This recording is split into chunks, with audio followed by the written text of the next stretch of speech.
Progress.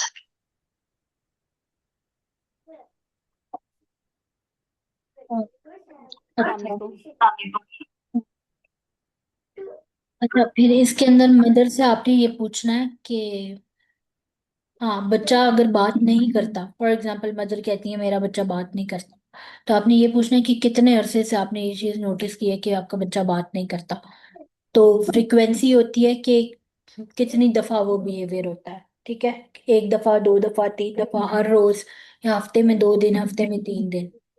Intensity होती है कितनी शिद्दत से कर रहा है। ठीक है, वो थेरेपिस्ट ने खुद ही करना होता है। आपने मदर से नहीं पूछना कि आपको कितनी शिद्दत से लग रहा है कि मेरा बच्चा नहीं करता। अगर तो वो कह रही है हर रोज, ठीक है, और ठीक। इंटेंसिटी किसी भी चीज की आउट ऑफ 10 आपने रेटिंग देनी होती है, वो 10 आउट ऑफ 10 नहीं देते, 8, 7, 6 तक ही रखते हैं, इससे ऊपर नहीं करते।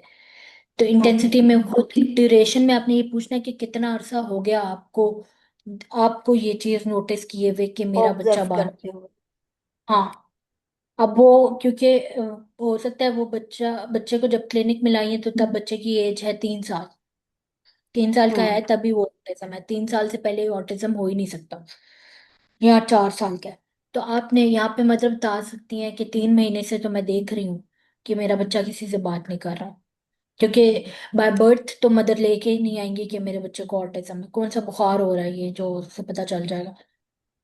ये ही सिम्टम्स होंगे, वो सिम्टम्स तभी होंगे जब बच्चा थोड़ा बड़ा होगा। फिर आप नेक्स्ट नेक्स्ट क्वेश्चन में अब वो अगर कह रही हैं कि मारता बहुत है, ठीक है, अब जैसे मैंने इधर लिखा हुआ है कि अपने खिलौने से अकेला खेलता है, तो यहाँ पे भी आपने फ्रीक्वेंसी, इंटेंसिटी, ड्यूरेशन इस तरह से करके हर एक वर्बेटम की पूछनी है। और वर्बेटम इतना होना चाहिए कि 5 से 6 सिम्टम्स आपके कवर हो जाए। ठीक। ठीक है, अगर नहीं मतलब आपको फील हो रहा है कि अभी थोड़ा सा और पूछना चाहिए, तो आपने मदर को ये नहीं कहना कि मैंने रिपोर्ट बनानी है तो मुझे उसके लिए चाहिए, उसमें से सवाल में से खुद सवाल करो। ठीक है। हाइपर सेंसिटिविटी वो कर सकती हो, लेकिन वो यहाँ पे चीजें नहीं लिखी। यहाँ पे बेसिक ऑटिज्म के सिम्टम्स है सारे। सही। ठीक। उसके बाद यहाँ पे हो गया, इसके बाद नीचे है history of present illness. History of present illness होती है कि मदर, प्रेजेंट इलनेस मतलब ऑटिज्म के बारे में जो भी बच्चे को प्रॉब्लम है उसकी हिस्ट्री क्या है। उसमें हमने फिर से दोबारा से शुरू करना है बच्चे की एज से, कि बच्चे की एज, फॉर एग्जांपल यहाँ पे 7 साल है, बच्चा 7 साल का था। ठीक है। और उसके पेरेंट्स की क्या कंसर्न थे, वो मदर खुद ही बता देगी कि मेरा मतलब मैं, आपने हाँ साथ में ये भी पूछना है कि अब आपके क्या मेन कंसर्न्स हैं या आपके क्या मेन इश्यूज हैं जिसको आप कह रही हैं कि आप चाह रही हैं कि रिजॉल्व करें या हल करें। तो उसमें ये मदर कुछ ना कुछ बता देंगी। इसके सेल्फ हार्मिंग, जैसे वो खुद को बहुत मारता है, वो सेल्फ हार्मिंग नहीं करेंगी। सेल्फ हार्मिंग वाली टर्म आपने नहीं लिखनी है। वो खुद को मारता है, गुस्सा बहुत करता है, लोगों से बात करना शुरू कर दे, लोगों से बात नहीं करता, ये 3 4 सिम्टम्स लिख देता है, लिखने आई कांटेक्ट नहीं देता। जो भी सिम्टम्स हैं वो आपने यहाँ पे लिखने हैं। फिर आपने हिस्ट्री से पूछना है कि मतलब बाय बर्थ आपने पूछना है कि जब बच्चा तो 3 4 8 9 महीने का था तब बच्चा क्या करता था। तब अपने हिस्ट्री ऑफ प्रेजेंट इलनेस से यहाँ से लिखना शुरू करना है कि जब बच्चे ने, जैसा मैंने यहाँ पे लिखा हुआ है कि बच्चे ने शुरू ही 5 लफ्ज बोल के किया था। हो सकता है अब आप बच्चा अगर नॉन वर्बल है तो वो तो शुरू ही नहीं करेगा। ठीक है, ये तो अब आपको पता चल जाएगा बच्चा नॉन वर्बल है। नॉन वर्बल के लिए मदर को ये नहीं कहना कि बताएं आपका बच्चे ने बोलना कब शुरू किया था। ठीक है। ओके।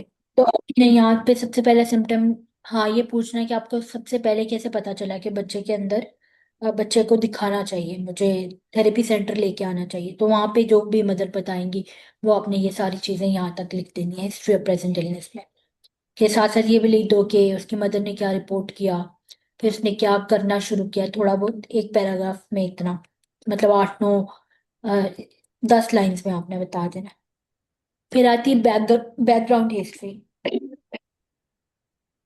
बैकग्राउंड हिस्ट्री में सबसे पहले है, रिकॉर्डिंग हो रही है ना? जी जी। आप कर रही हैं। ऊपर मुझे आ रहा है, मेंशन हुआ है कि रिकॉर्डिंग हो रही है। सही है। अच्छा, बैकग्राउंड हिस्ट्री में पर्सनल हिस्ट्री है। पर्सनल हिस्ट्री में क्या होता है कि आपने सिर्फ बच्चे के बारे में लिखना है। ठीक है, कि बच्चा क्या करता था। जैसे यहाँ पे लिखा हुआ है, A K was unable to imitate motor activity and do with an object like drinking from cup. ठीक है, यहाँ पे आपने मदर से पूछना है कि आपका बच्चा इनिशियली क्या कुछ कर लेता था या क्या नहीं करता था। ठीक है, या क्या कर लेता है जब बिल्कुल ही बहुत बच्चा बहुत छोटा था तब। ठीक है, तो आपने अ, क्या करना है, यहाँ पे आपने वो चीजें मेंशन करनी है, तो आपने साथ में लिख देना है कि आपने साथ में लिखना है, मतलब कि मेरा, सॉरी, जो बच्चा है वो क्या कर रहा है। ठीक है, वो सारा कुछ आपने इनिशियली जब हिस्ट्री लोगी तो उसके अंदर सारा कुछ आ जाएगा कि बच्चा, मदर खुद बता देंगी कि वो कप में, आप उनसे ये भी पूछ सकते हो कि वो कार्स के साथ खेलता था नहीं खेलता था, खाने में उसको क्या पसंद है, ये आपको वो खुद भी पता चल जाएगा। वो जो चीज़ एक चीज़ बार बार खा रहा है वो उसकी जाहिर बात है फेवरेट है। ठीक है, वो खेलने में उसको कौन सी, जैसे मैंने यहाँ लिखा हुआ है कि ट्रैम्पोलिन बड़ी पसंद थी उसको। तो हम्म। यहाँ पे आपने ये सारी चीज़ें लिखनी है। उसके ये क्या बाद लिखा हुआ है आपने, bearing on shoulders? He like trampoline bearing on shoulders, मतलब उसको ये पसंद था कि मुझे कंधों पे कोई बिठाए। Okay okay okay. ट्रैम्पोलिन तो वो, समवन लिफ्ट हिम। ओके। यहाँ पे इस तरह के वर्ड्स यूज करने हैं। और इसके बाद लिखने के अकॉर्डिंग टू मदर, मदर उसकी क्या बता रही हैं। ठीक है, आपने वो सारी चीजें पर्सनल हिस्ट्री में लिखनी है बच्चे के बारे में। हम्म। फिर सेकंड आपका टेबल बन जाएगा डेवलपमेंटल डिलेज का। यहाँ पे आपने ओके। डेवलपमेंटल माइलस्टोन लिखने हैं, कौन कौन से होते हैं। ठीक है, ये सारे होते हैं। नॉर्मल एज रेंज ये होती है, और बच्चे की क्या थी, अपने मदर से पूछना है कि बच्चे ने, हिस्ट्री में ही पूछना है कि बच्चे ने नेक नेक होल्डिंग। कब करना शुरू की। तो वो नॉर्मल तो 3 महीने में करता है बच्चा, लेकिन जो डिलेड माइलस्टोन्स के साथ होगा वो हो सकता है 5 6 6 महीने, जो भी मदर बताएंगे आपने ये सारी चीजें बारी बारी करके पूछनी है। सेटिंग, उसने बैठना कब शुरू किया, क्रॉलिंग करना कब शुरू कर किया, चलना कब शुरू किया, बोलना कब शुरू किया। ठीक है, ब्लैडर कंट्रोल मतलब उसने टॉयलेट बद का बताना कब शुरू किया। इसी तरह बाउल कंट्रोल भी मतलब टॉयलेट का ही है कि उसने कब बताना शुरू किया। ड्रेसिंग, हम्म। उसने कपड़े करना कैसे शुरू किया। ये बेसिक डेवलपमेंटल माइलस्टोन है जो कि 6 7 साल का बच्चा कर लेता है। ब्लैडर पी होता है और बाउल पू होता है, ऐसा ही है? जी ऐसे ही है। इसके बाद एजुकेशनल हिस्ट्री है। अब एजुकेशनल हिस्ट्री उन बच्चों की होगी जो स्कूल जाते हैं, जो स्कूल नहीं जाते उनकी एजुकेशनल हिस्ट्री में लिख देना है कि नो एजुकेशनल हिस्ट्री रिपोर्टेड। ठीक है, आपने ये भी पूछना है कि बच्चा स्कूल जाना शुरू किया या नहीं। ठीक है, 6 7 साल का जी। बच्चा, ये वाला बच्चा तो जाता था। ठीक है, हम्म। एजुकेशनल हिस्ट्री में अगर तो बच्चा स्कूल जाता है तो ये लिख दो कि उसने स्कूल जाना कब शुरू किया था। ठीक है, जब से उसने स्कूल जाना शुरू किया था तो वो स्कूल में, मतलब स्कूल में क्या क्या चीजें कर लेता था। जैसे यहाँ पे मैंने लिखा हुआ है कि लिखना नहीं आता था उसको, पढ़ना नहीं आता था स्कूल में, तो ये भी आपने मेंशन करना है। पेंसिल होल्डिंग भी उसकी प्रॉपर नहीं थी, जिस वजह से उसकी फाइन मोटर स्किल्स खराब थी। फिर आती है फैमिली हिस्ट्री। फैमिली हिस्ट्री में आपने उसकी पेरेंट्स से शुरू करके बहन भाइयों से का भी पूछना अच्छा, है, मैं और फिर मैं ही कह रही थी कि अगर हम इसकी एजुकेशनल हिस्ट्री ना लिखें, फॉर एग्जांपल, अगर एक बच्चा 5 साल का मेरे पास आता है, हमारे पास आता है, ठीक है, और उसकी मदर को पहले से ही उसमें इतने सारे मसले मसाइल नजर आ रहे हैं कि वो आई कांटेक्ट नहीं दे रहा, या वो किसी से बात नहीं कर रहा, कम्युनिकेट नहीं कर रहा, लोगों में नहीं घुल मिल रहा, तो अगर इस किस्म के इश्यूज होंगे तो फिर वो स्कूल तो नहीं भेजेंगे उसको, पहले तो आके नहीं डॉक्टर से ही भेजते, कंसल्ट, थेरेपिस्ट भेजते से ही नहीं है लेकिन कंसल्ट। हाँ, भेजते नहीं है लेकिन कुछ पेरेंट्स होते हैं जो बच्चों को स्कूल भेज देते हैं। अब उनको ये तो नहीं ना कहना कि आपने क्यों भेजा। सही। अच्छा, उसके बाद ये होता है कि वो जस्ट 2 3 डेज या 1 मंथ इन्होंने भेज दिया स्कूल। ये ये जिसकी हिस्ट्री आपने बनाई हुई है, इस बच्चे ने स्कूल ज्वाइन किया था, हाँ किया था जब ये बच्चा 5 साल का था, फिर क्योंकि उसके जब वो बाद स्कूल, जब इसका क्योंकि ऑटिज्म ऑटि डायग्नोज हुआ तो उसने छोड़ दिया। हाँ, ऑटिज्म का पता, सही पता तभी चलता है जब बच्चा स्कूल जाना शुरू करता है। जब स्कूल जाता है तो वहां पे फिर पेरेंट्स, क्योंकि घर पे तो पेरेंट्स को नहीं पता ना कि बच्चा पेंसिल पकड़ता है या नहीं, लिखता है या नहीं। क्योंकि पेरेंट्स कौन सा लिखवाना, मतलब नॉर्मल भी, मतलब बच्चे को बहुत कम पेरेंट्स ऐसे होंगे जो एजुकेशन एप्पल और ABC सिखा रहे होंगे, वैसे तो नहीं सिखाते। जब बच्चे स्कूल जाते हैं तो स्कूल से उनको पता चलता है कि हमारा बच्चा तो पेंसिल भी नहीं पकड़ रहा। तो वो उनको ओके। फिर स्कूल से पता चलता है कि कोई ना कोई इशू है, तो वो फिर थेरेपी सेंटर की तरफ लेके आता है। अगर नहीं जाता तो फिर जरूरी नहीं है कि हर बच्चा स्कूल जाए, हर बच्चे की एजुकेशनल हिस्ट्री हो। ठीक है, क्योंकि ओके। ये तो बच्चा ही बहुत काफी बड़ा था और उसके पेरेंट्स को सही अवेयरनेस भी थी, सारा कुछ था।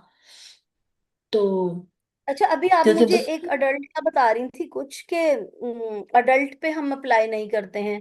पता नहीं कौन सा टेस्ट आप मुझे बता रही थी, मैंने आपसे क्वेश्चन भी किया था। एक स्पेसिफिक प्रोजेक्टिव सा नेम था। प्रोजेक्टिव जी टेस्टिंग होती है, वो एडल्ट्स की होती है, प्रोजेक्टिव टेस्टिंग। जी जी, प्रोजेक्टिव टेस्टिंग, हाँ जी। ये हाँ, अडल्ट की किस एज में होती है? वो एडल्ट की होती है 18 साल के बाद। Personality okay. असेसमेंट है 18 अच्छा, ईयर्स के बाद। एक प्रोजेक्टिव टेस्टिंग था और एक हिस्ट्री था।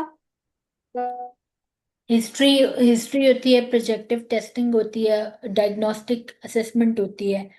ठीक है, ओके। डायग्नोस्टिक में डायग्नोस्टिक टूल लगाते हैं, जैसे ऑटिज्म है तो ऑटिज्म का ऑटिज्म वाला टेस्ट लगाते हैं। ओके। प्रोजेक्टिव टेस्टिंग तो असेसमेंट के लिए होती है, तो वो पर्सनैलिटी असेसमेंट के लिए होती है, तो वो बच्चों की तो होती ही नहीं, वो वैसे ही मैंने गलती से नाम ले लिया।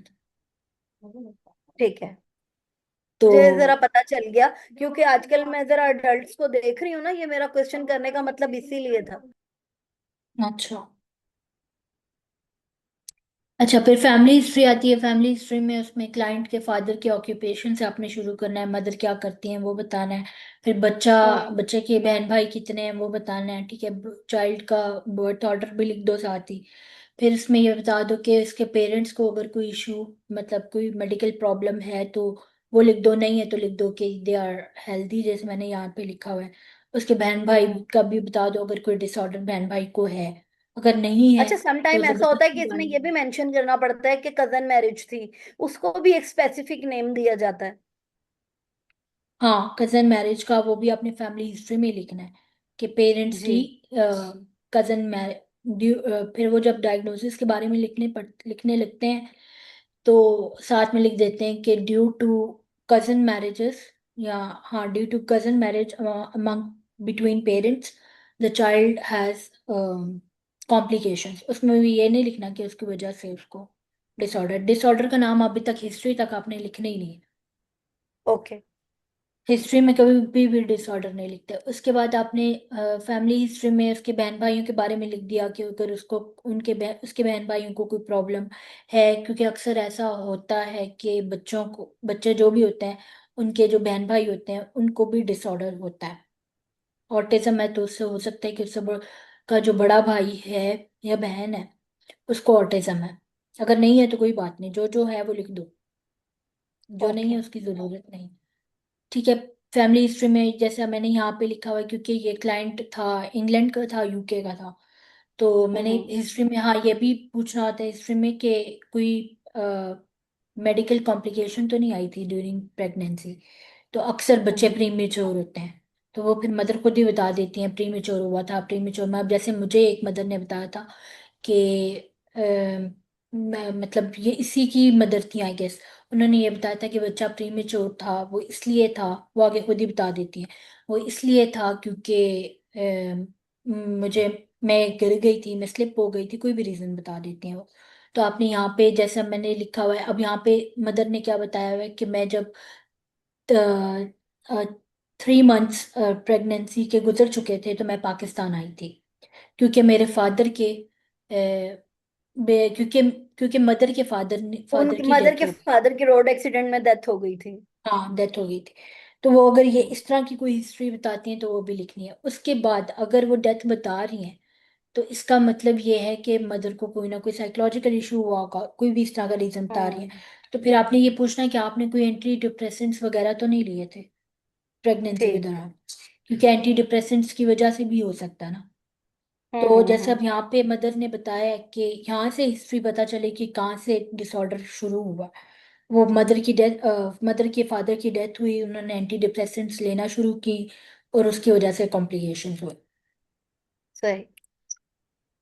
ठीक है, अब कोई और भी रीजन हो सकता है बच्चा ही पेरीनेटल फैक्टर हो, कुछ भी हो सकता है। जो जो भी रीजन है वो अपने यहाँ लिखते हैं। और उसके बाद एंड अपने ये करना कि इसकी मदर जो है रेगुलरली सेशन ले रही थी। फिर पास्ट साइकेट्रिक हिस्ट्री लिखनी है। पास्ट साइकेट्रिक हिस्ट्री में अपने मदर से पूछना है, पेरेंट्स से, कि आपकी फैमिली में कोई किसी को साइकोलॉजिकल प्रॉब्लम तो नहीं है, एंजाइटी या स्ट्रेस या कोई भी डिसऑर्डर है तो नहीं है। अगर है तो लिख दो, और किसको है वो भी लिख दो। ठीक है, अगर नहीं है तो नो साइकेट्रिक हिस्ट्री रिपोर्टेड। ठीक है। फिर पास्ट मेडिकल हिस्ट्री में यही पूछना होता है कि फैमिली में किसी को मेडिकल प्रॉब्लम तो नहीं है। कोई बट कोई बहन भाई उसका प्री मेच्योर हो, या फिर किसी बहन भाई को मसला हो, पेरेंट्स में से किसी को कोई मेडिकल प्रॉब्लम हो। तो अगर है तो लिख दो, नहीं है तो नो रिपोर्टेड। फिर आती है साइकोलॉजिकल असेसमेंट। इसमें इनफॉर्मल असेसमेंट है। इनफॉर्मल असेसमेंट में दो तरह की है, फॉर्मल असेसमेंट और behavioural observation, sorry clinical. Formal और इनफॉर्मल। फॉर्मल में क्लिनिकल इंटरव्यू और और behavioural observation. Behavioural observation. Formal informal में, और फॉर्मल में ये जो टेस्ट लगाए थे, कार्स लगाया है, QABF लगाया है, और DSM-5 TR की चेकलिस्ट है। ये QAF क्या है? QABF? ये बिहेवियर फंक्शन, मतलब कुछ behaviour, sorry function of behaviour को असेस करने के लिए टेस्ट होता है कि बच्चा बिहेवियर कर क्यों रहा है। ठीक है, ये बाद में बताऊंगी, अभी पहले ये वाला देख लो। फिर इनफॉर्मल असेसमेंट में क्लिनिकल इंटरव्यू है। क्लिनिकल इंटरव्यू में वही जो मदर ने हिस्ट्री बताई है उसी को थोड़ा बहुत करके लिख दो, शॉर्ट सा करके, कि मैंने बर्थ से लेके चाइल्डहुड तक हिस्ट्री ली है और मुझे मदर ने ये इस टाइम बताया। हाँ, हिस्ट्री देते देते हुए हो सकता है मदर इमोशनल हो जाए, रोने लग जाए, या अगर नहीं भी रोती तो वो थोड़ी इमोशनल हो जाएगी, तो उनको फोर्स नहीं करना कि मुझे बताएं बताएं। उधर पॉज हो जाओ। ठीक है, आई कांटेक्ट नहीं देना जब मदर थोड़ी इमोशनल हो गई है। ठीक है, थोड़ी देर रुको। अगर सामने पानी पड़ा हुआ है तो पानी दे दो, टिश्यू पड़ा हुआ है तो टिश्यू दे दो। और फिर जब वो थोड़ी सी रिलैक्स हो जाए तो फिर उनसे फिर दोबारा पूछो कि आप मैं आपसे बात पूछ सकती हूँ, तो फिर पूछना शुरू करो। फिर इसके बाद बिहेवियर ऑब्जर्वेशन है। बिहेवियर ऑब्जर्वेशन में जो बच्चे को ऑब्जर्व किया है ना, वो सारा कुछ लिखना है during clinical interview. Sorry, okay. Clinical interview नहीं, क्लिनिकल ड्यूरिंग ये जो सेशन। इनफॉर्मल, सॉरी, फॉर्मल और इनफॉर्मल ऑब्जर्वेशन। हाँ, सेशन के दौरान बच्चे हम्म। को जो ऑब्जर्व किया वो सारा कुछ लिख दो। ठीक है, या आप फिर बाद में पढ़ लेना कि इसमें क्या लिखा हुआ। इसमें यही है कि बच्चा वर्ड रिकग्निशन कर लेता है, वर्ड स्मॉल बिग स्मॉल का कॉन्सेप्ट है उसको, कलर्स को बता लेता है, क्योंकि ये थोड़ा इंटेलेक्चुअल मतलब हाई फंक्शनिंग था, तो ये काफ़ी, और थेरेपी के लिए भी काफ़ी टाइम से आ रहा था जब मैंने हिस्ट्री ली थी तब। तो इसको काफ़ी ज़्यादा चीज़ें आती थी, तो वो लिखी। अब टेबल नंबर 3 होगा रीइंफोर्सर आइडेंटिफिकेशन सर्वे। इसमें ये होता है कि बच्चे का रीइंफोर्सर क्या है। रीइंफोर्सर वो चीज़ होती है जिसके लिए बच्चा काम करता है। रीइंफोर्सर्स काफ़ी तरह के होते हैं। अब जो बच्चा लेता है, एक होता है कंज्यूमेबल रीइंफोर्सर जिसमें बच्चा खाने पीने की चीज़ लेता है। ठीक है। एक होता इसे एडिबल भी है बोलते हैं। एडिबल भी बोलते हैं इसको। एक यहाँ होता है हम पोजेशन कंज्यूमेबल के री, बजाय एडिबल रीइंफोर्सर भी लिख सकते हैं। हाँ लिख सकते हैं।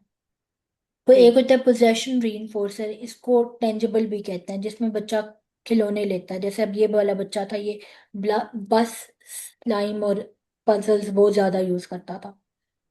ठीक है। अब जो बच्चा ठीक। है, कुछ बच्चे ऐसे होते हैं जो इस तरह की चीजें लेते नहीं, वो पोइम्स के थ्रू ही कर लेते हैं, तो उनको आप लिख दो कि उनका बस वैसे टेंजिबल टेंजिबल तो नहीं होता, वो वैसे अच्छा, रीइंफोर्सर होता रीइंफोर्सर्स रीइंफोर्सर्स की टू ही टाइप्स होती हैं, और हम यहाँ पर ये टू टाइप्स मेंशन करेंगे, एडिबल और टेंजिबल है। नहीं, दो रीइंफोर्सर। टाइप्स नहीं होती, दो से ज्यादा होती हैं।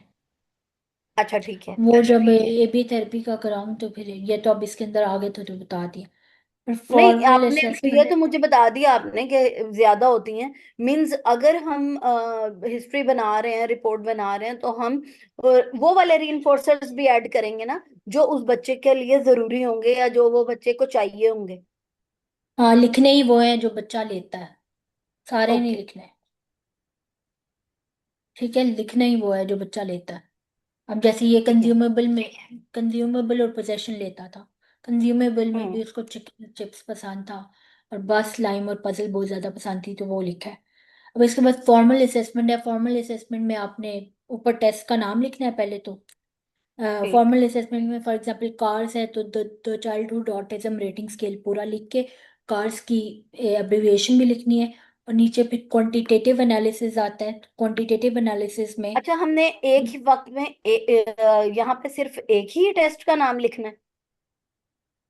नहीं, बाकियों का भी लिखना है, ये बारी बारी है। ऊपर पहले तीन का लिखा है ना, जो फॉर्मल और जी जी। इनफॉर्मल असेसमेंट की। जी तो जी, जहाँ आपने वो पे सारे लिखे? हाँ, क्वांटिटेटिव एनालिसिस में दोबारा इनफॉर्मल, जब फॉर्मल इनफॉर्मल में दोनों चीजें लिख ली, फिर फॉर्मल की दोबारा हेडिंग देनी है। तो वो फॉर्मल में ओके। फिर आपने दोबारा से टेस्ट, फॉर्मल की ये देखो दोबारा दी हुई है।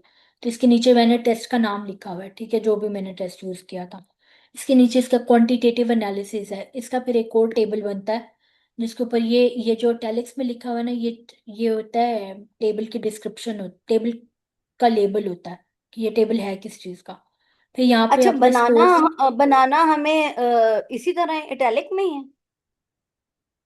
हाँ, क्योंकि ये एपीए ओके। 7 का फॉर्मेट है। सही। तो कार्स की आपने दोबारा हेडिंग दी, स्कोर्स के नीचे स्कोर लिख देना, जो भी स्कोर आया था बच्चे का, जो अभी आपने मुझे स्टार्ट में बताया था। फिर रेंज आपने लिखनी है। आपको पता तो चल जाएगा कि ये किस रेंज में आता है, ठीक है। ठीक आपने है। फिर वो उस रेंज, वो जो उसकी नॉर्मल रेंज है वो लिख देनी है। और आगे इंटरप्रिटेशन में लिख देना है कि ये क्या था, माइल्ड ऑटिज्म था, सिवियर था। अब जैसे मैंने इधर सिवियर क्यों लिखा है, क्योंकि ये जो रेंज है ये आती सिवियर के अंदर है, 45.5। तो इसकी जो रेंज है वो 37 से 60 तक है। इंटरप्रिटेशन क्या है कि सिवियर ऑटिज्म है। ये सही। होगी इसकी क्वांटिटेटिव एनालिसिस, जिसमें हमने सिर्फ नंबर्स लिखे हैं। अब है सही। Qualitative analysis.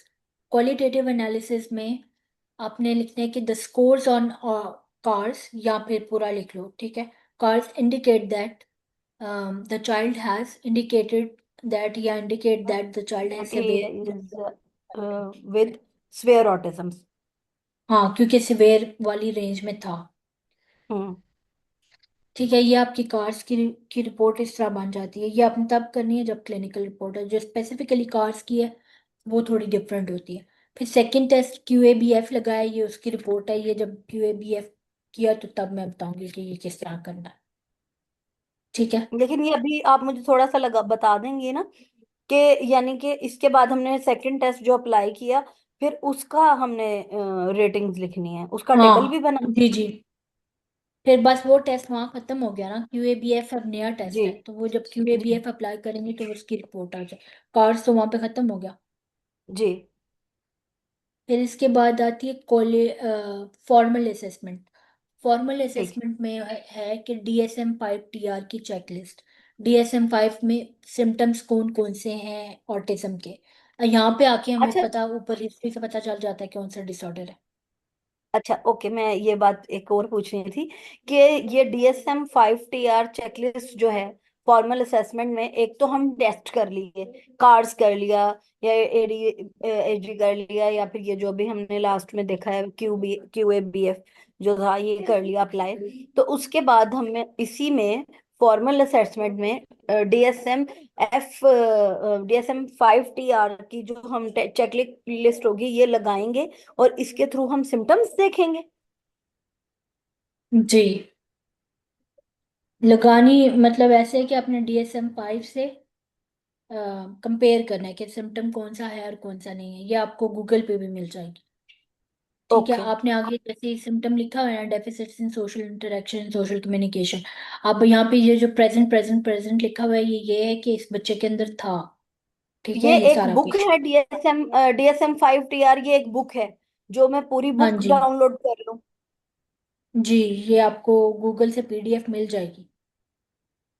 अच्छा, और एक एबल्स की भी बुक होती है ना? हाँ जी, एबल्स की भी बुक होती है। वो एबल्स की असेसमेंट बिल्कुल डिफरेंट होती है, वो इस तरह की नहीं होती। ठीक। हाँ, एबल्स की जो असेसमेंट रिपोर्ट भी डिफरेंट बनती है। ठीक है, आपने ये प्रेजेंट प्रेजेंट लिखा हुआ है, ये है कि ये वाले सिम्टम्स बच्चे में थे। इसमें अगर कोई सिम्टम मौजूद नहीं है। तो नॉट। हाँ, ऊपर हिस्ट्री से पता चला है ना कि ये सारे थे। हम्म। अब यहाँ पे चेकलिस्ट में आपने पूरी चेकलिस्ट लिखनी है, पूरा डीएसएम का क्राइटेरिया लिखना है। ठीक है, ऊपर वाला जो ABCD वाला।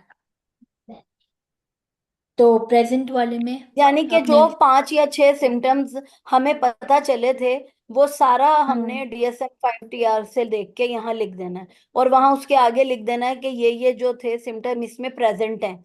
वही वाले सिम्टम लिखने हैं सिर्फ जो प्रेजेंट होंगे। नहीं, सारे लिखने हैं। और जो प्रेजेंट है उनके आगे प्रेजेंट लिख दो, जो नहीं प्रेजेंट उनके आगे ये कितने नॉट होते हैं? प्रेजेंट लिख।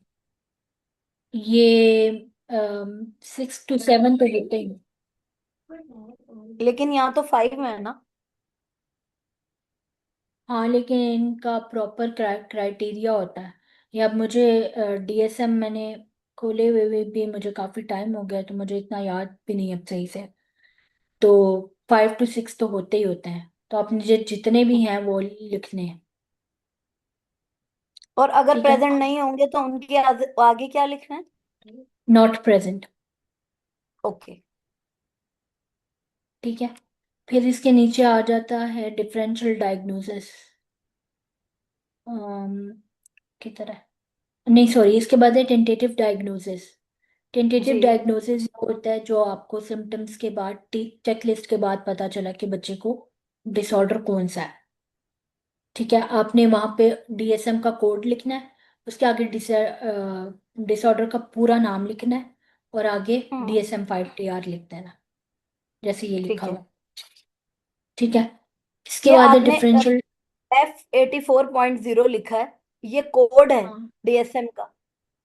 हाँ जी, ये डीएसएम में ऑटिज्म स्पेक्ट्रम डिसऑर्डर का कोड है।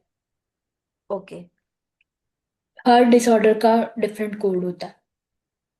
ओके। ठीक है, फिर डिफरेंशियल डायग्नोसिस है। डिफरेंशियल डायग्नोसिस आप डीएसएम खोलोगे ना, तो डिफरेंशियल डायग्नोसिस वाला अलग से आपको सेक्शन मिल जाएगा। डिफरेंशियल हम्म। डायग्नोसिस ये होता है कि जो मैंने बच्चे को डायग्नोसिस दिया है वो डायग्नोसिस बाकी डिसऑर्डर से डिफरेंट कैसे है। मतलब मैंने अगर कहा है कि बच्चे को ऑटिज्म है, तो ऑटिज्म स्पेक्ट्रम डिसऑर्डर है, तो बच्चे को ADHD क्यों नहीं है, वो इसकी एक्सप्लेनेशन नीचे लिखी हुई है। ठीक है, ये सही। सारे डिसऑर्डर्स डिफरेंशियल डायग्नोसिस है यानी में कि आते हैं। हमने तो डायग्नोस कर दिया कि बच्चे को ऑटिज्म है, लेकिन अब हाँ, हमें उसकी कॉज भी बतानी है कि ADHD क्यों नहीं है। अगर ये वाले सारे सिम्टम होते तो मे बी वो ADHD भी होता। हाँ, लेकिन ये चेकलिस्ट ठीक। आपने खुद से नहीं लिखनी, ये checklist already differential diagnosis already दिया हुआ है। ठीक है, ये खुद से नहीं लिखना। ये उस बुक के अंदर DSM-5 TR के अंदर डिफरेंशियल डायग्नोसिस के नाम से हर डिसऑर्डर का डिफरेंशियल डायग्नोसिस दिया हुआ है। तो अपने वही as it is copy copy करके यहाँ पेस्ट करते हैं। और अगर मैं ये यहाँ से उठा के अपनी रिपोर्ट पे कॉपी कर लूं? हाँ, तो कर लो। ठीक है। ठीक है, ये मैंने जी। खुद से नहीं लिखा, ये बुक से लिखा है, और खुद से लिखना भी ठीक नहीं है। है। ठीक है, या आप बाकी डिसऑर्डर्स भी बताए हुए हैं कि इंटेलेक्चुअल डिसेबिलिटी क्यों है, क्यों नहीं होती। मतलब इंटेलेक्चुअल डिसेबिलिटी कैसे डिफरेंट है बच्चे में, क्योंकि सिम्टम्स देख के न्यूरो डेवलपमेंटल डिसऑर्डर तो कुछ भी हो सकता था ना। हम्म। तो ये लैंग्वेज डिसऑर्डर क्यों नहीं है, वो अंदर से आप बीच में से पढ़ लेना। ठीक है, क्योंकि ये डीएसएम का कोर्स तो है नहीं जिसमें मैं आपको ये अब सारी चीजें एक्सप्लेन करूँ। फिर सिलेक्टिव म्यूटिज्म क्यों नहीं है वो बताना है। ठीक है, OCD क्यों नहीं है वो सेलेक्टिव बताना है, ये म्यूटिज्म क्या सारे। है? सिलेक्टिव म्यूटिज्म ये होता है कि स्पेसिफिक लोगों के सामने या स्पेसिफिक जगहों में जाके बच्चा चुप हो जाता है। चुप हो जाता है। हाँ, वो सिलेक्टिव म्यूटिज्म होता है, और कभी कभी मदर्स को लगता है कि हमारे बच्चे को ऑटिज्म है। हम्म। ठीक है, इसके बाद आती है केस कंसेप्चुअलाइजेशन। ये आपकी रिपोर्ट एक दिन में नहीं बनेगी, ये आपको तकरीबन एक हफ्ता लगेगा रिपोर्ट बनाने में। सही। ठीक है, एक या दो हफ्ते। केस कंसेप्चुलाइजेशन में अपने सारे केस को समराइज करना है शुरू से लेके आखिर तक, कि बच्चे की हिस्ट्री से शुरू करना है। ठीक है। फिर बच्चे ने प्रीवियस ट्रीटमेंट कहाँ करवाया वो भी आपने लिखना है। ठीक है, वो सारा कुछ लिख के बीच में ये रिसर्च भी एक डालनी है। जैसे मेरा मेरा अब ये था कि ऑटिज्म था बच्चे को, तो मैंने वो रिसर्च डाली जो ऑटिज्म पे थी और जो बच्चे की हिस्ट्री के साथ रिलेट कर रही थी। मतलब मैंने हिस्ट्री में ये लिखा ना कि मदर को ड्यूरिंग प्रेगनेंसी डिप्रेशन हो गया था due to mother father death, तो वो एंटी डिप्रेसेंट्स यूज कर रही थी। आगे मैंने रिसर्च में लिखा है कि रिसर्च क्या बताती है कि ऑटिज्म ऑटिज्म हो सकता है अगर मदर को डिप्रेशन हो और मदर एंटी डिप्रेसेंट्स ले रही हो। तो वो मैंने जो उस वक्त 2018 की ये रिपोर्ट बनी हुई है, सॉरी हम्म 2022 में बनी हुई है ये, तो वो मैंने लेटेस्ट रिसर्च डाली है। फिर आपने वो डालना है। फिर इसके बाद आपने लिखना है कि मदर में, सॉरी सारा कुछ ये लिख के फिर आगे कुछ ये बताए हुए स्टैटिस्टिक्स बताए हुए हैं कि बस पिछली मतलब लिटरेचर है कि previous researches autism spectrum disorder के बारे में क्या कहती हैं, दो तीन वो डाल दो। एक डिसऑर्डर के रिलेटेड डाल दो, एक वैसी रिसर्च में डाल दो जो कि आपकी हिस्ट्री को रिलेट कर रहा है। ठीक। फिर उसके बाद लिखो कि ये सारी चीजें केस कंसेप्चुलाइजेशन में केस कंसेप्चुलाइजेशन भी दो तरह से होती है। एक में वो 5 P's ऑफ वो लिखने होते हैं, और एक में प्री डिस्पोजिंग फैक्टर्स और प्री प्री अब ये मुझे, मैंने क्योंकि अब डीएसएम में ये सारी चीज़ें आती हैं तो इसलिए ये वाली चीज़ें भी मतलब मैंने यहाँ लिखी हुई नहीं है। वैसे तो मैंने ये लिखा हुआ कि कॉजेज क्या है। फिर उसके बाद क्या लिखना होता है कि आपने एंड पे आके ये बताना है कि इस सारी बेस पे थोड़ा सा ये जैसे अब लास्ट की पैराग्राफ में समराइज हुआ है, इस सारी हिस्ट्री की बेस पे मैंने ये कंक्लूड किया कि बच्चे को ऑटिज्म स्पेक्ट्रम डिसऑर्डर है। अच्छा, ये जितना भी ऊपर आपने सारा मटेरियल लिखा हुआ है ये आपने DSM-5 से लिखा हुआ है, तो मैं इसको सारे को कॉपी पेस्ट हाँ, कर लूं? नहीं, केस कंसेप्चुलाइजेशन आपने खुद से लिखनी है। नहीं मीन्स के ये जो आपने सारा लिखा हुआ है, the result of epidemiological studies of maternal parental हाँ, anti depressant medicine use. Okay, हाँ, ये समझ। ये डीएसएम से नहीं लिखा हुआ। ये वैसे मैंने रिसर्च की, रिसर्च सर्च की थी। ठीक है, ये रिसर्च पेपर की फाइंडिंग है। 2011 में जो ऑटिज्म पे रिसर्च हुई थी उसका ये रिजल्ट है। ये आपने अलग से रिसर्च पेपर पढ़ना है। ओके।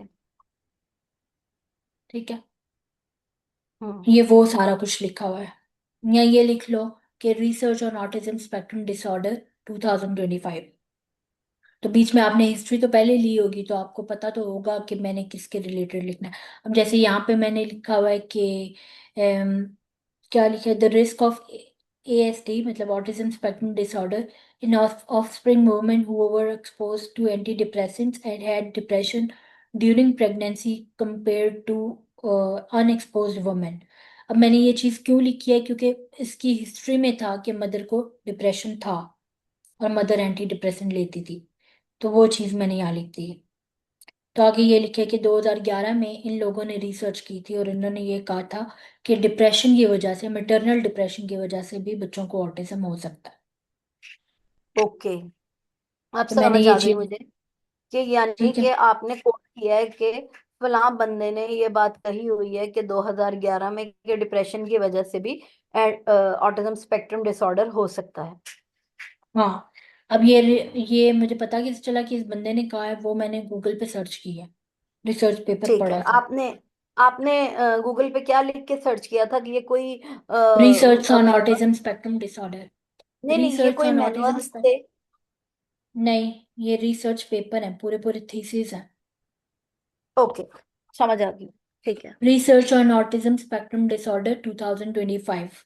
आगे आपको हिस्ट्री तो खुद ही पता होगा तो वो फिर अपना रेलिवेंट लिख लेना। ठीक है। ठीक है, कि रिपोर्ट बनाते हुए जितना आप हिस्ट्री के साथ लिंक करते हो रिपोर्ट उतनी अच्छी बनती है। वरना रिसर्च तो कोई भी डाल सकते हैं। इसके बाद आता है मैनेजमेंट प्लान। मैनेजमेंट प्लान में आती हैं short term long term goals. ठीक है, शॉर्ट टर्म गोल्स वो होते हैं जो हमने थेरेपी करते हुए बच्चे का देखना है। जैसे हमने ये देखना है compliance building with the kid, कि बच्चा, कंप्लायंस क्या होती है कि बच्चा थेरेपिस्ट की बात कितनी अच्छी तरह सुन रहा है, मान रहा है या नहीं, ये कंप्लायंस होती है। हमारे ये गोल होता है कि बच्चा हमारे साथ रेपो बिल्डिंग करे, जैसे एडल्ट में हम कहते हैं रेपो बिल्डिंग, इसी तरह चाइल्ड में कहते हैं कंप्लायंस। ठीक है, ओके। हमने उसकी नेम रिस्पॉन्डिंग पे काम किया। फिर उसके बाद आज उसका आई कांटेक्ट ठीक किया, उस पे काम किया। उसकी जो भी एक कोई भी बिहेवियर उठा लो, उसके बारे में लिख लो कि ये बिहेवियर हमने अब ठीक मुझे किया। थोड़ा चार्ट देना।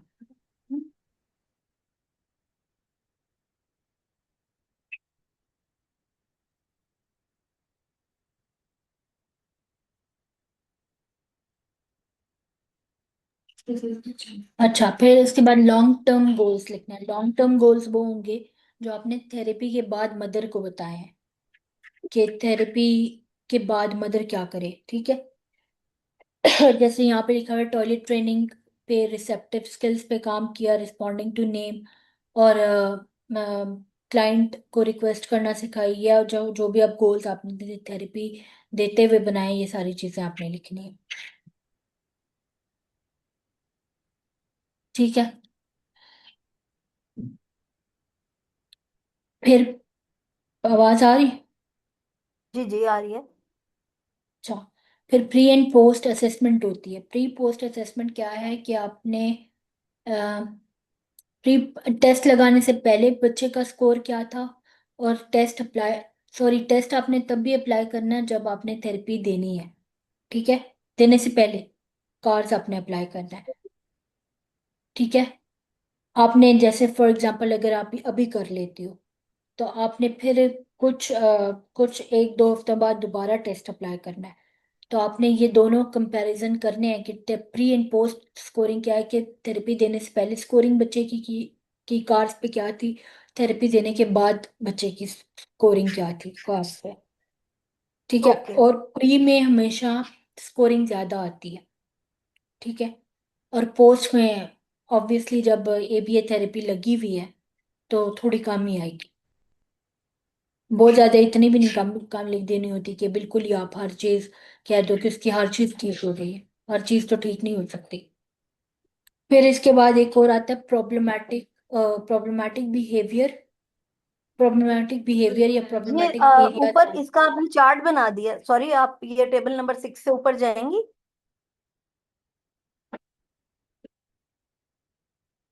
प्री और पोस्ट, प्री और पोस्ट का आपने चार्ट बना दिया है, चार्ट टाइटल। कितने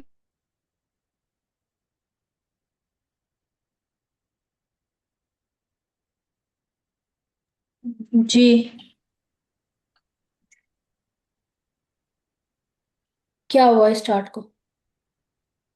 नहीं, इसे चार्ट को कुछ नहीं हुआ, मैं आपसे ये पूछ रही हूँ कि आपने एक तरफ प्री का चार्ट बना दिया और एक तरफ पोस्ट का चार्ट बना दिया, ऐसा किया आपने?